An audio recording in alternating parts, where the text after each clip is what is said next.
you ever go to the toy store and walk up and down the aisles and you see a box for a toy? Not even a commercial, just the box. And you're looking at that box and it just looks like a phenomenal toy. Not just a fun, phenomenal toy, but it looks like something that was made with you specifically in mind. A box and a toy and a product that just seem to fit your preferences and the things that you really love, things that speak to you, and you go, my God, this was made for me. And then one way or another, you acquire the toy and you open it up and there it is, it's in the box and it looks great. And you're just like, oh my God, look at this thing. And you take it out and you hold it and you start to play with it and off comes the leg, off comes the arm, and then the whole thing just disintegrates because it wasn't put together well, because every choice that went into its construction was wrong. Or maybe not even wrong, but wrong-headed. And all those bad choices came together to shoddy construction and not thinking through the good points that the toy had, and all of a sudden it's just gone. And you feel this swell of disappointment. Not only disappointment in how it fell apart, and disappointment in yourself for being kind of taken in by a shiny box, but also the disappointment that there are still some good parts in there. There was the idea in there, and yet everything surrounding it was shoddy. I bring up this rather long parable because that is the most apt analogy I can think of for describing watching this movie. This is a movie that I saw the trailer for and thought, this is made for me. This is, oh, I'm going to love this. This has so many things that I love in it, and I can't wait to watch it.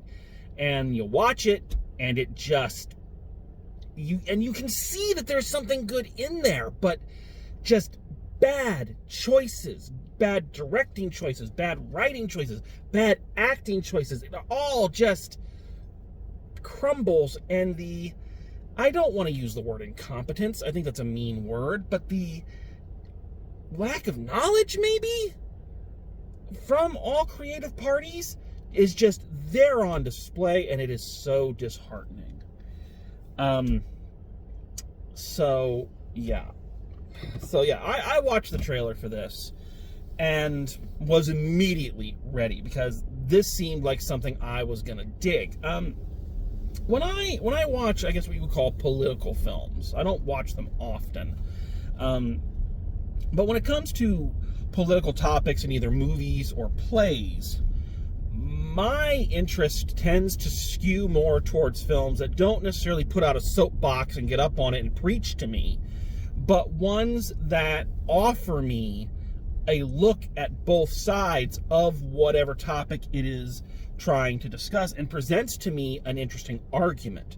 Even if the film eventually comes down hard on one side or the other, if it at least presents to me what the situations were that led to this event or led to this other point of view, I find it more interesting because it elicits questions and it makes you start to think and question the black and white way you look at a certain situation. Not even in a necessarily trying to woo you to one side or the other, but just trying to impart the message that certain situations are far more complex than just right or wrong.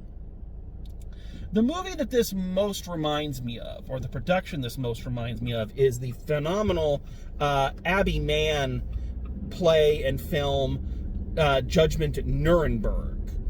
And in that movie and play, the movie is about an American judge going to Nuremberg after the war, after World War II, and he is now presiding over the trials of Nazi judges. And the question that movie brings up is, if you are a judge, if you are someone whose job it is to uphold the law of the land, are you guilty when you uphold unjust laws? Now, the film comes down very hard on the side of, yeah, yeah, you are. You know, if you're upholding Nazi ideals, yeah, you're a fucker. You know, but it at least poses the question and makes you, the audience, go, oh, wow, okay, there's a lot. This isn't as easy as one would think. So with that mindset, I sat down to watch this movie and was very excited about what it was going to bring up. So this film has the dreaded based on a true story tag right before it. So before we get into anything, I must, of course, throw up the based on a true story disclaimer. I'm always very hesitant when reviewing films based on a true story, because if you say something about a certain moment in the film and it turns out that that instance actually happened, you run the risk of belittling a situation that a real person went through, and I don't ever mean to do that. So the disclaimer I'm throwing up is I am looking at this strictly as a narrative piece. How certain events and certain situations play into the narrative of the story and how we view the characters in it.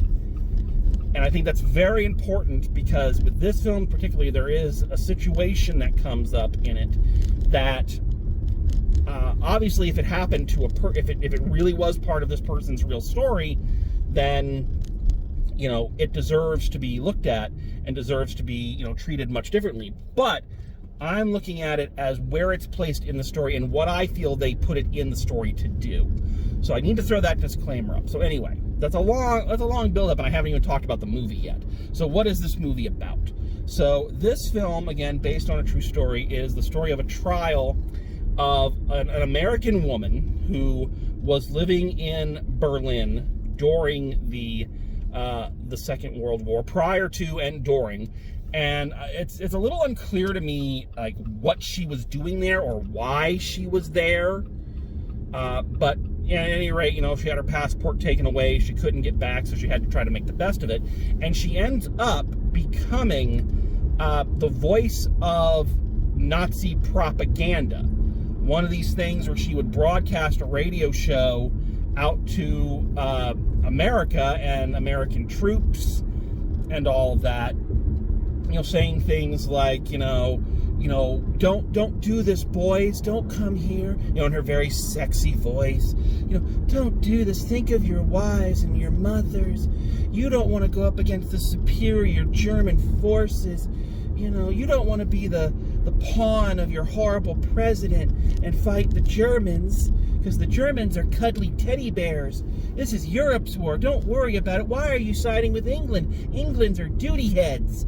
You know, England's are duty heads. Great language. Anywho, she'd go as far to go, you know, out to POW hospitals and interview captured soldiers and have them kind of broadcast messages back to their home, not in like a ransom video kind of way, but in a, oh, you know, hi, I'm doing fine here. They're treating me real good. I just want to send a shout out to my mom and Maisie Dew, who's waiting for me back home. I'm going to be home soon, baby. You know, that kind of thing. So anyway, after the war, she's captured, brought back to America, where she is now being tried as a traitor for taking part in this propaganda machine. And in comes Al Pacino as her defense lawyer, who is now arguing her case. And that's essentially the story. The story flashes back and forth between the trial and what she was doing at the time. I believe in an attempt to tell us her side of the story, but it doesn't quite work out that way. So, this sounds like something just that I would love. Bring up all sorts of issues. You know, the question of if you are reading these things written from a script, especially living under the Nazi regime, where, yeah, if you don't do what they tell you, they're gonna kill you. You know, are you still guilty for what you did? So that's you know. Are you guilty for the performance? Is an actor who appears in a propaganda film who's doing their job, are they guilty for the damage that that film does? So it's an interesting concept, and it tries very hard to connect to some current situations, and I'll talk about that here in a minute. But the problem is, the primary problem with this film is that it wants to pose these questions, but it fails miserably on just about every level. The primary problem here is with our main character, with Access Sally, as they call her, in that she is not portrayed at any time as a sympathetic character. It does not ever truly register. I see where they're going for it. There are moments where they are trying to push it forward, but it never really comes out that she is being forced to do this, that she disagrees with what she is saying, that she's so stupid to believe that, this is actually trying to help people. So if we, the audience, are supposed to feel sympathy for her and her situation, the way the character is directed and the way the character is performed does not do anything to make us want to sympathize with her. She comes off as a pretty stone-cold Nazi bitch the entire time. There's no indication in there. They give her several monologues where she talks about, the man she was in love with, the Nazi guy she was in love with, and how she did it for him. He was a broadcaster, I think, and she did her little radio show with him. And they try very hard to kind of paint this picture of, she really loved this guy, he treated her well, but we never see any of that. We never see their relationship. We never see their, what they meant to each other. We're told they mean something to each other, but we don't ever really see it in practice. We see her benefiting from a lot of this. She's a star. Her show is being broadcast all over the world. So any kind of sympathy an audience might have for this character is almost immediately lost. And this is where I'm going to talk about a touchy subject here, folks, so please bear with me. This is what I was talking about with the based on a true story disclaimer. So it's shown in the film that the one time she goes off script, and it's not even a big off script. She says something like the unbeatable German army instead of the invulnerable German army. And Goebbels, who is a character in the movie, takes big umbrage to that, and as punishment, he rapes her. Now, here's the issue. And again, I'm going to state this. I want to, there is nothing funny or, nothing unsympathetic about the victims of sexual assault. It is a terrible, terrible thing. And if this truly happened to this woman, and I don't doubt that it did, then yeah, that is a horrific thing. It's not even a terrible thing. It's a horrific thing to be treated like that by a power-mad dwarf. And that's no offense to dwarves. He's not even a dwarf. He's like a shriveled up mummy. He's Goebbels. Sorry. Anyway. So in real life, I understand how that can garner some sympathy.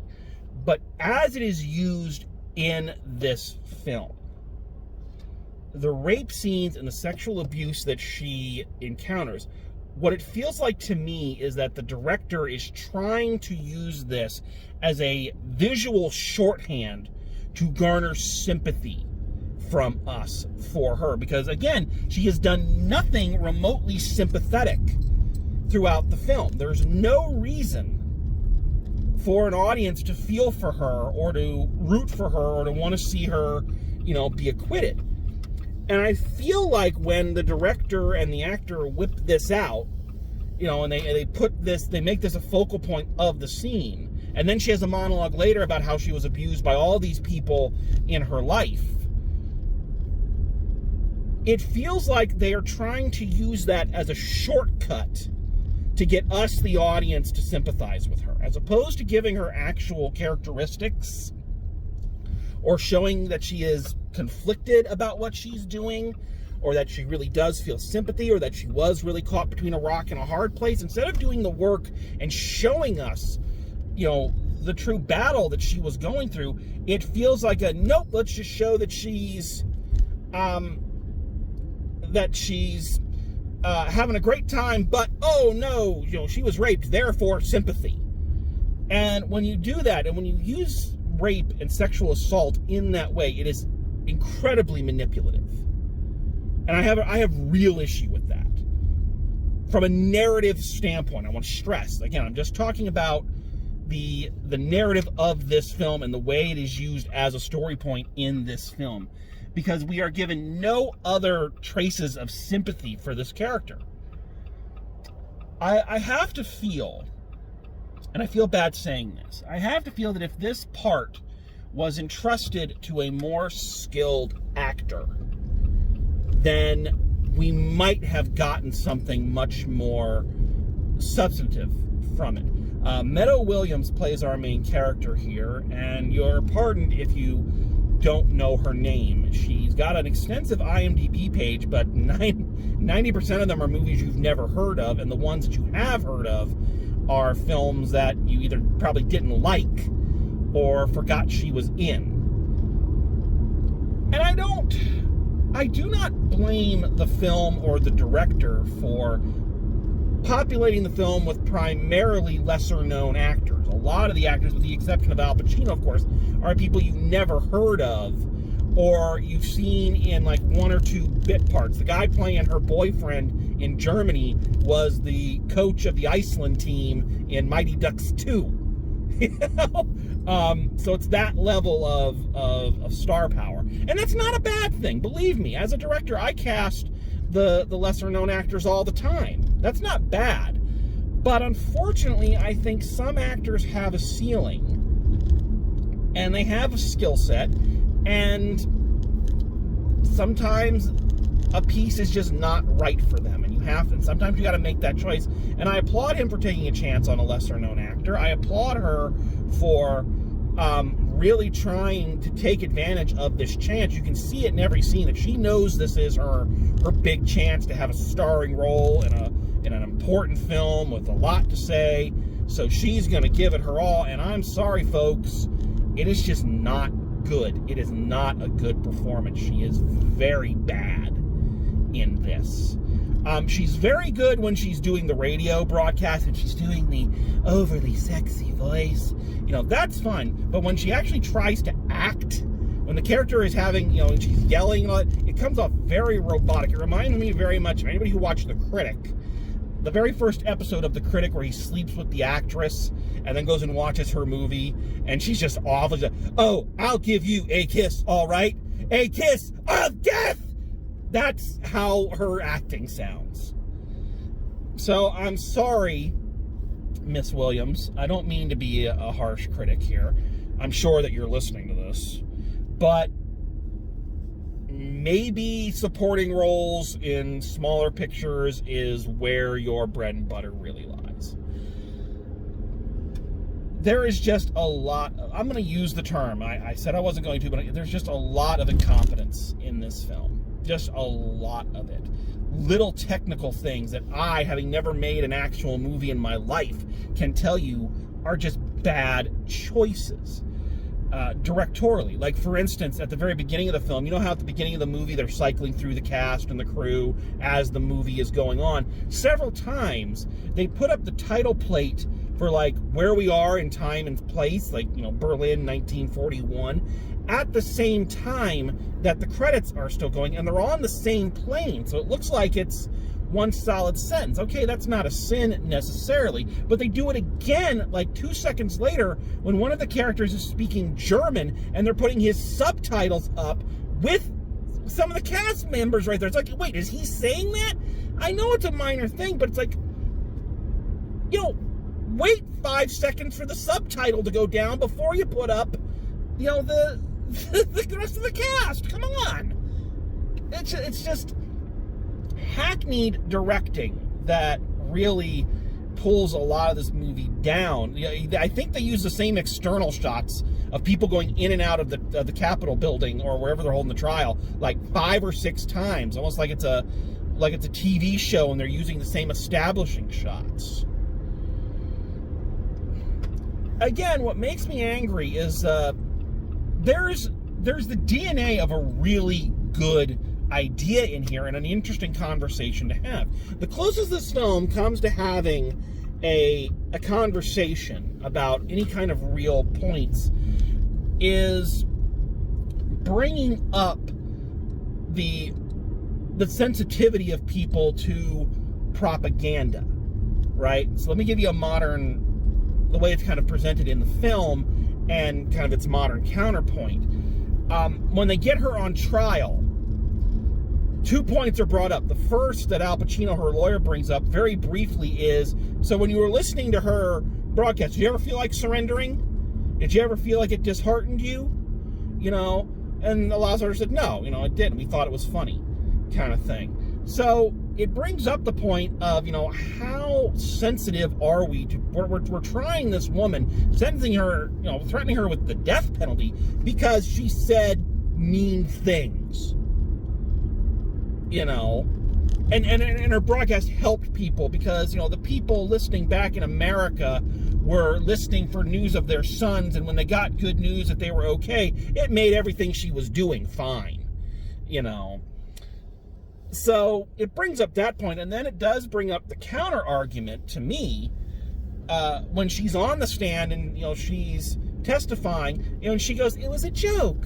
It was a joke.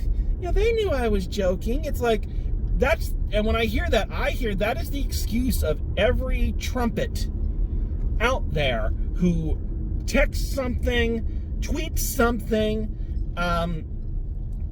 says something horrible or insensitive or whatever, and when the backlash comes, the ever-present expression of, it was a joke, I was just joking. So this movie does kind of tiptoe up to some important modern issues. How sensitive are we to humor? When is something just a joke and done tongue-in-cheek, and maybe we shouldn't, get all riled up about it? And at what point does what you say become damaging, and therefore you need to face the consequences for it? So it has an interesting conversation to be had. And in those moments, I almost felt engaged in the film. Almost. But unfortunately, none of that strung together very well. I don't think the film was conscious of that parallel. And so therefore, no meaningful discussion or scene or anything like that ever comes up. It never makes a nice connection. So this opportunity you have to spawn a conversation about something that affects us in the modern day with social media, you totally piss it down your leg.